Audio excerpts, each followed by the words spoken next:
Yeah, okay, Didi. It's great to speak to you, particularly on this subject, given your amazing, distinguished record in the Champions League.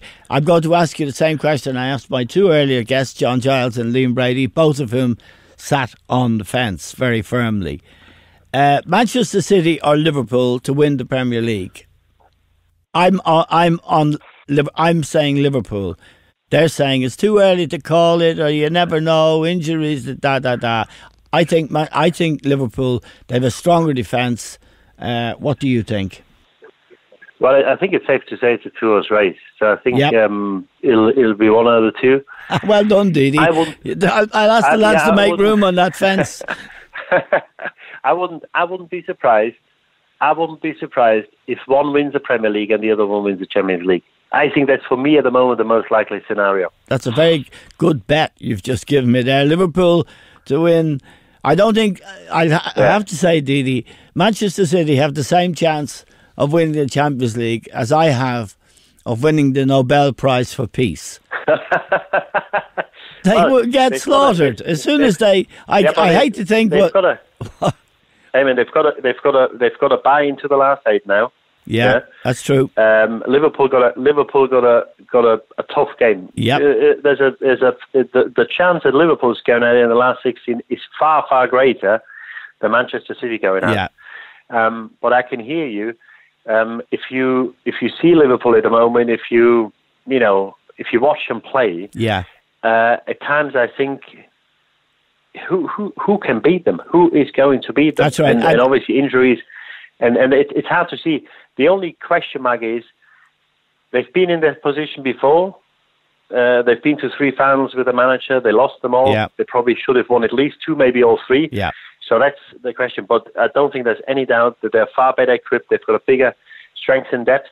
And I think the first 11 is far better than it was last season. Yeah, and I think defending is huge. And if Gomez, Van Dijk, Robertson and, say, Milner were the back 4, or Trent Alexander-Arnold, who's a little bit suspect defensively, and the goalkeeper, they'd have a better defence than Manchester City. And there's one other factor in this equation. Then I'll let you go, Didi, because I know I'm indulging myself. I think that last 3 or 4 games Liverpool have played, that very narrow, hard-fought victory over Everton in the derby. The Napoli game, where again, hard-fought, difficult. And yesterday, giving Manchester United a goal, hadn't beaten Manchester United in their last 8 encounters, and then coming out and doing that with Shaqiri in the last. We didn't mention him, incidentally. Shaqiri, a former Bayern Munich player, getting those 2 goals. I think those tough games that go to the wire, you gain something from them as a group, a belief. And I don't think Manchester City have been in those kinds of situations, and I don't know if they'd have that quality if they were. Yeah, no, I can't disagree with you there. There was always something which Liverpool was lacking or people questioned. Yes. When the going gets tough, whether they've got the fight to really stick their necks out and do it. But I agree with you 100%. At the moment, City doesn't really need to do it because they win the game so convincingly. Yeah. And they still have to answer the question when it does get tough. Yes. Have they got a bottle? Have they got a fight to do it? So.